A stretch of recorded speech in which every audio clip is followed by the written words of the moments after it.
하나님의 압도적 은혜 예수 그리스도라는 제목으로 하나님의 말씀을 전하겠습니다. 여러분들이 회사를 한번 차렸다고 생각해 봅시다. 앉아 계신 분들 중에 이미 기업체를 운영하고 계신 분들도 계시겠지만 어쨌든 여러분들이 회사의 사장님이 되었습니다. 월급을 주고 직원을 채용하였습니다. 그런데 여러분들이 시키는 일을 계속 게을리합니다. 무단 결석을 밥 먹듯이 하고 지각을 밥 먹듯이 합니다. 그래서 주의를 줬더니 오히려 그 직원이 갑질을 한다고 사장님인 여러분들에게 화를 낸다고 생각해 보십시오. 여러분들이 사장이라면 어떻게 하시겠습니까? 만약에 여러분들이 넓은 아량을 베풀어서 용서를 해줬다고 칩시다. 몇 번 정도 용서를 해주실 수 있겠습니까? 여러분들이 정말 착한 사람이라고 해도 여러분들의 마음이 굉장히 넓은 사람이라고 할지라도 두세 번, 세네 번 그 이상 용서해 주기는 어려울 것입니다. 혹시 그 직원이 내 자녀라든지 나의 가족이라고 하면 조금 사정이 달라지겠으나 그러나 계속 그렇게 한다면 같은 일을 하지는 못할 것입니다. 이렇듯 인간이 인간에게 은혜를 베푸는 데는 한계가 분명히 있습니다. 그런데 하나님께서는 당신의 백성에게 은혜를 베푸시길 끝까지 베푸십니다. 저와 여러분들을 끝까지 용서하시고 끝까지 참으셔서 마침내는 천국으로 인도하시고 구원을 완성시키신다는 것입니다. 이 하나님의 은혜, 인간이 흉내를 낼 수 없습니다. 이것을 압도적 은혜라고 표현을 한 것입니다. 지난 주일 저녁에 강사로 오셨던 정찬도 목사님이 쓰신 책 중에 압도적인 은혜라는 그런 책이 있습니다. 제가 그 책을 한번 읽어보고 이렇게 설교 제목을 정하였습니다.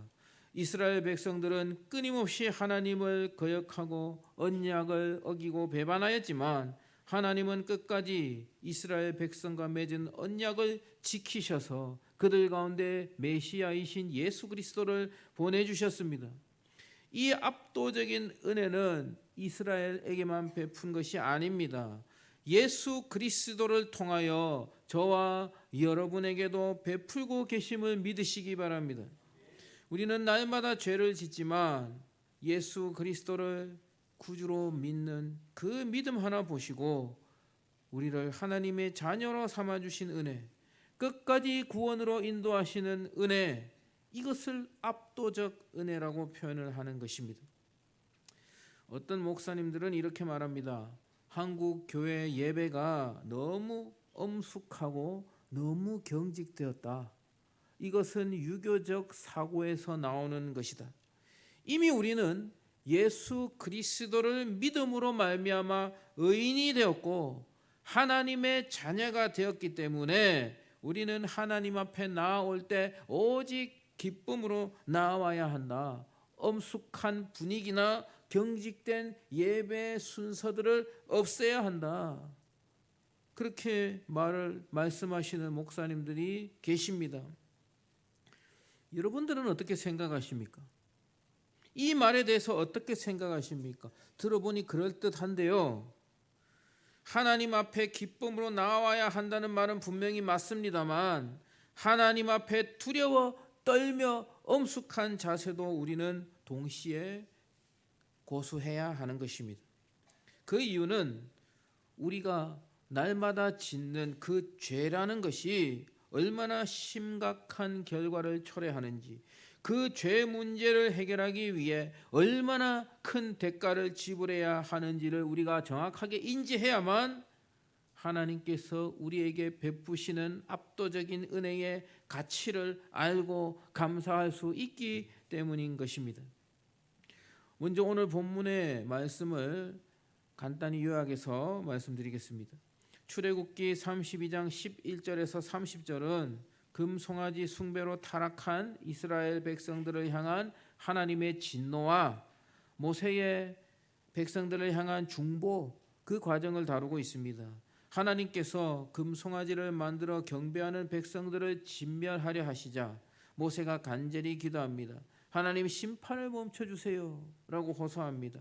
이에 하나님께서는 뜻을 돌이키시고 이스라엘 백성들에게 재앙을 거두시지만 산에서 내려온 모세가 실제로 벌어지고 있는 그 음란한 우상 숭배의 현장을 목격하였습니다.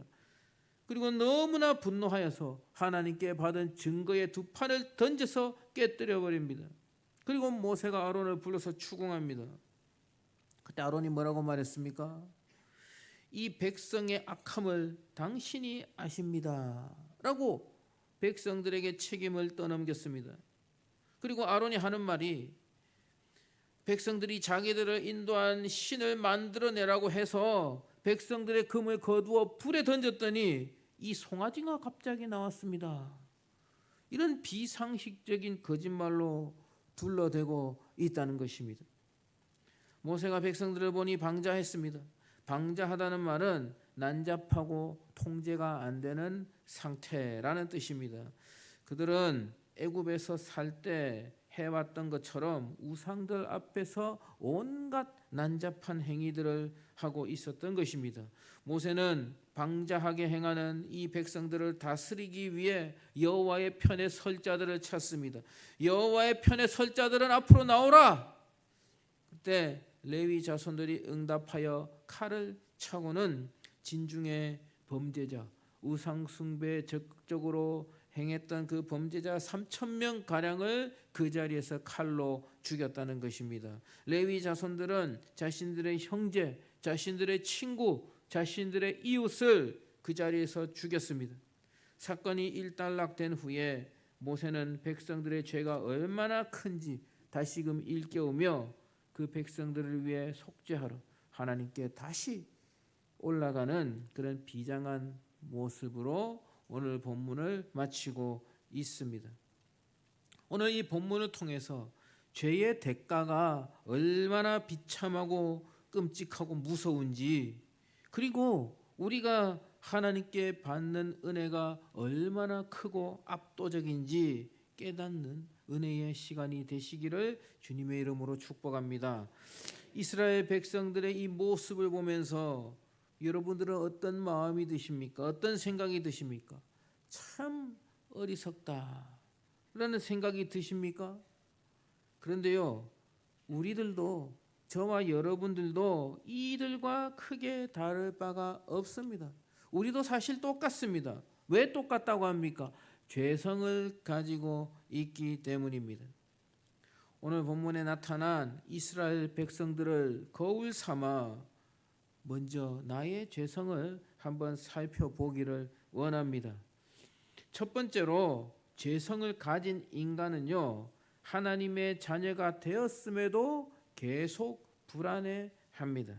한번 따라해 봅시다. 하나님의 자녀가 되었음에도 계속 불안해합니다. 아멘. 여러분 1절에 보면은요, 1절 말씀에 백성이 모세가 산에서 내려옴이 더딤을 보고 모여 백성이 아론에게 이르러 말하되 일어나라, 우리를 위하여 우리를 인도할 신을 만들라. 이 모세 곧 우리를 애굽 땅에서 인도하여 낸 사람은 어찌 되었는지 알지 못함이니라. 고 아론을 부추기고 있습니다. 하나님의 대리자인 모세가 산에서 내려오지 않자 백성들이 불안해했습니다. 애굽에서 섬기던 그 신들처럼 하나님은 신상도 없습니다. 그래서 더 불안해진 것입니다. 하나님의 능력으로 홍해가 갈라지는 것을 이 백성들은 보았습니다. 매일 밤낮으로 불기둥과 구름기둥이 인도해 주시고, 광야에 먹을 것이 어디 있습니까? 하늘에서 만나가 떨어지고 메추라기가 날아오고 그것들을 받아 먹으면서 지내오지 않습니까? 하나님의 기적을 한 번만 본 게 아닙니다. 하나님의 기적이 상식이 되는 삶을 그들은 살고 있습니다. 그럼에도 불구하고 그들은 불안해하고 있습니다. 왜 그렇습니까? 인간은 죄인이기 때문입니다. 죄와 불안의 DNA가 인간의 세포 하나하나까지 박혀 있는 것이죠. 그러고 보면 정말 저나 여러분들은 대단한 믿음의 사람들인 것 같습니다. 눈에 보이는 것 없어도, 손에 잡히는 것 없어도, 귀에 들리는 것 없어도 믿음 하나로 지금까지 살아오지 않았습니까? 그렇지만 우리도 죄인이기 때문에 하나님을 믿지만 항상 불안합니다. 안 불안하신 분 계십니까? 여기서 100% 나는 온전히 평안합니다 라는 분 계십니까? 중고등학생들이나 청년들만 불안한 것이 아닙니다. 젊은이들이 미래가 불안하니 헬조선이니 어쩌니 하지만 사실 어찌 보면 배부른 소리들이죠. 사실 우리 어르신들이 더 힘든 삶을 살아왔고, 그리고 우리 중년들이나 노년들이나 청년들이나 할 것 없이 다 불안 속에서 살아갑니다. 믿음이 있어도 불안한 것은 어쩔 수 없는 것 같습니다. 목사든 장로든 중직자든 인생에서 정도의 차이는 있으나 누구나 불안감을 느끼며 살아갑니다. 이 불안은 어디서 나옵니까? 인간의 죄성에서 나오는 것입니다. 그래서 우리는 우리의 마음속에 불안이 찾아올 때마다 하나님의 말씀과 성령으로 이 불안감을 이기며 싸워 나가야 할 줄로 믿습니다. 두 번째, 죄성을 가진 인간은 죄악된 과거로 돌아가려 합니다. 한번 따라해 보겠습니다. 죄악된 과거로 돌아가려 합니다. 이것이 인간의 죄성입니다. 이스라엘 백성들이 여호와 하나님 외에 다른 신을 만들어 섬기려고 한 것이 아닙니다. 매일 여호와께서 하늘에서 만나를 내려주시는데 그들이 어떻게 다른 신을 섬길 수 있겠습니까? 상상할 수 없는 일이죠. 다만 이들에게는 애굽에서 400년간 살면서 몸에 배긴 종교 습성이 있습니다. 신의 형상을 만들어 놓고 그 앞에 제물을 드리고 난잡한 춤과 난잡한 행위들을 합니다. 여호와의 명령대로 자신들을 인도하던 모세가 눈에 보이지 않으니 애굽에서 해왔던 방식대로 여호와를 섬기려 하고 있는 것이죠. 저와 여러분들도 마찬가지입니다. 우리도 똑같습니다. 우리는 구원받은 하나님의 자녀들이지만 순간순간 은혜가 떨어질 때마다 죄악된 옛 행실을 그리워하고 옛날로 돌아가려고 하는 그런 습성이 있습니다. 또한 예수님을 믿어도 내 스타일대로, 내 곤조대로 신앙생활 하려고 하는 그런 것이 얼마나 많습니까? 우리는 옛사람이 자꾸 살아날 때마다 말씀과 성령으로 나의 옛사람을 치고 복종시켜야 할 줄 믿습니다. 세 번째, 죄성을 가진 인간은요, 자꾸 남 탓으로 돌리려 합니다. 한번 같이 읽어보겠습니다. 남 탓으로 돌리려 합니다. 이것이 인간의 죄성입니다. 21절, 22절 같이 한번 읽어보겠습니다. 21절, 22절. 모세가 아론에게 이르되 이 백성이 당신에게 어떻게 하였기에 당신이 그들을 큰 죄에 빠지게 하였느냐. 아론이 이르되 내 주여 노하지 마소서. 이 백성의 악함을 당신이 아나이다. 아멘. 여러분, 이 말씀을 읽으니 사람이 왜 이렇게 비겁하지? 그런 생각이 들지 않습니까? 이 아론이라는 사람이 훌륭한 사람인 줄 알았는데 생각보다 비열하네 라고 생각이 듭니다.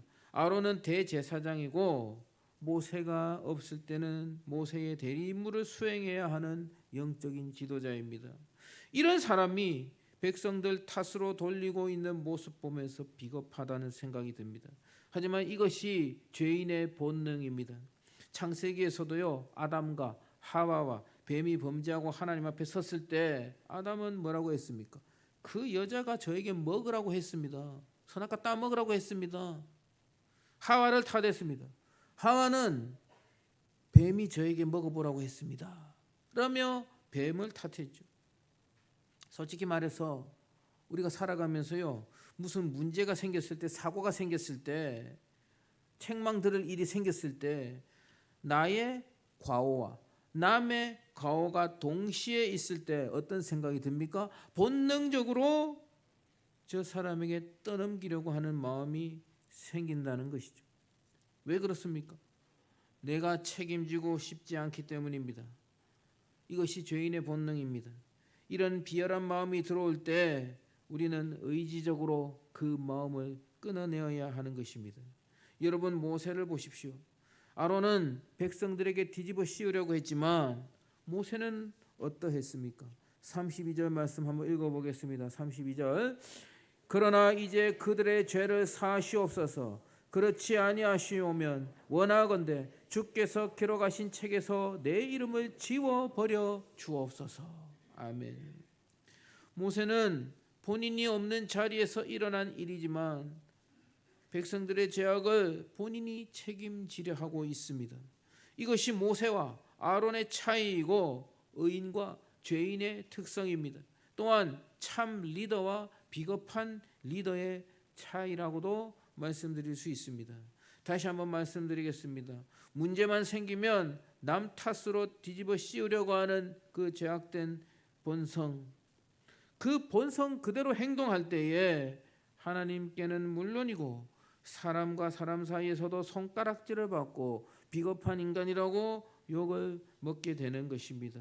이 죄악의 본성을 우리는 의지적으로 이겨내어야 합니다. 남의 과오가 9, 8이고 내 과오가 1이라도 있을 때 우리는 내 탓이요 라고 해야 합니다. 그래야지만 사람에게도 사랑받고 존경받고 하나님께도 사랑받는 비결임을 기억하시기를 바랍니다. 마지막 네 번째입니다. 죄성을 가진 인간은 죄의 심각성을 망각합니다. 한번 읽어보겠습니다. 죄의 심각성을 망각합니다. 아멘. 이것이 죄인의 죄성입니다. 26절에서 27절 길지만 한번 읽어보겠습니다. 이에 모세가 진문에 서서 이르되 누구든지 여호와의 편에 있는 자는 내게로 나오라 하며 레위 자손이 다 모여 그에게로 가는지라. 모세가 그들에게 이르되 이스라엘의 하나님 여호와께서 이렇게 말씀하시기를 너희는 각각 허리에 칼을 차고 진 이문에서 저 문까지 왕래하며 각 사람이 그 형제를 각 사람이 자기의 친구를 각 사람이 자기의 이웃을 죽이라 하셨느니라. 아멘. 오늘 본문에서 모세는 레위 사람들로 하여금 3,000명을 죽이게 하였습니다. 레위 사람들은 자기들의 형제와 이웃과 친구들을 사정없이 칼로 죽였습니다. 여러분, 이 말씀을 읽으며 어떤 생각이 드십니까? 너무 잔인하다. 꼭 그렇게까지 했어야만 했나? 그런 불편한 생각이 듭니다. 이것이 죄의 특성이요 죄로 타락한 인간의 기본 사고입니다. 우리가 만약 죄로 타락하지 않은 완전한 의인이라면, 온전한 하나님의 사람들이라면 이 본문을 읽고 어떤 생각이 들어야 할까요? 당시 백성들이 200만 명이었습니다. 200만 명 중에 3,000명으로 끝내시다니 하나님의 인자함이 정말 크시도다 라고 생각을 해야 마땅할 것입니다. 죄는 그대로 두면 공동체를 죄악으로 물들입니다. 모두가 죽어야 합니다. 죄는 죽음으로 해결해야 합니다. 그래서 하나님께서 3,000명을 죽여서 수술을 하신 것으로 우리는 해석해야 합니다. 우리는 날마다 죄를 짓습니다. 입술로, 생각으로, 행동으로 죄를 짓습니다. 죄는 반드시 해결을 해야 합니다. 피눈물로 대가를 지불해야 합니다. 죽음으로 해결해야 하는 것입니다. 이것이 죄입니다.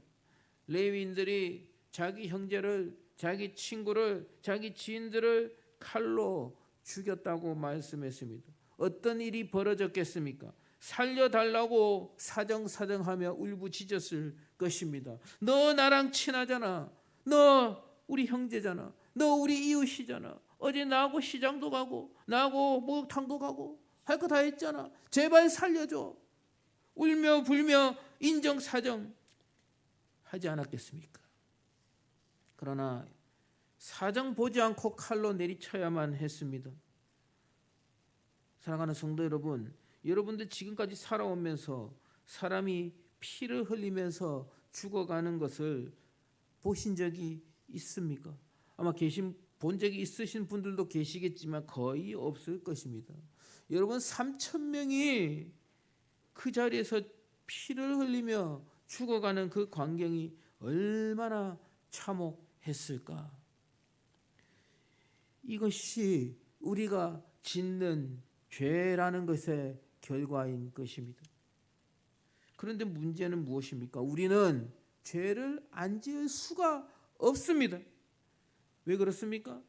타락했기 때문입니다.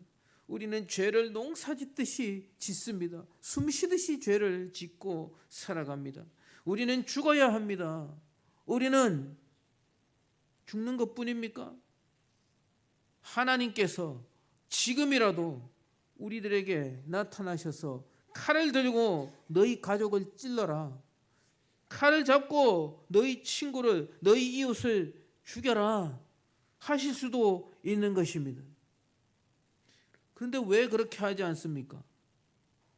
왜 이 본문에 범죄한 이스라엘 백성은 3,000명이나 칼로 죽게 하시고 왜 우리는 이 평화롭고 거룩한 자리에 나와 하나님 앞에 예배를 드리게 하시고 우리의 예배를 받아 주십니까? 그 차이가 무엇입니까? 하나님께서 나의 죄를 독생자 예수 그리스도의 피로 속죄하셨기 때문인 줄 믿으시기를 바랍니다. 우리는 오늘 이 예배를 드린 이후에도 또 죄를 지을 것입니다. 이 말씀을 듣고 깨닫지만 그러나 또 변함없이 죄를 반복할 것입니다. 하나님도 알고 계십니다. 그러나 하나님은 우리를 버리지 않으시고 끝까지 구원을 이루어 가십니다. 예수 그리스도의 피로 우리의 속죄를 완전히 이루셨기 때문입니다. 이것이 바로 하나님께서 예수 그리스도를 통하여 베풀어 주시는 압도적인 은혜, 인간이 흉내낼 수 없는 압도적인 은혜라는 것입니다. 사랑하는 성도 여러분, 말씀을 정리하겠습니다. 우리는 오늘 금송아지 앞에서 방자했던 이스라엘 백성을 칼로 쳐서 징벌했던 이야기를 통하여 우리가 짓는 죄의 대가가 얼마나 비참하고 끔찍한 것인지에 대해서 깨달았습니다. 그리고 날마다 우리가 죄를 짓지만 용서와 구원을 베풀어 주시는 하나님의 압도적인 은혜를 묵상했습니다. 그 은혜의 방편이 되시는 분이 예수 그리스도라는 사실을 다 알지만 다시 한번 되새김질 하였습니다. 우리의 인생에서 주 예수보다 더 귀한 것은 없습니다. 아멘이 되시기를 바랍니다. 진심으로 아멘이 되시기를 축복합니다. 한 가지만 권고드리고 말씀을 맺겠습니다. 예수 안에 물질의 복이 있고 건강의 복이 있고 자녀들의 앞길이 열리는 복이 분명히 있습니다만 그러나 그 복을 혹시 나에 대해서 받지 못하고 내 자녀들이 받지 못한다고 할지라도 주 예수 그리스도로 말미암아 속죄함을 받고 구원을 받은 그 사실 하나만으로 감사하고 감격하고 복음을 전할 수 있는 저와 여러분들이 되시기를 주님의 이름으로 간절히 축복합니다.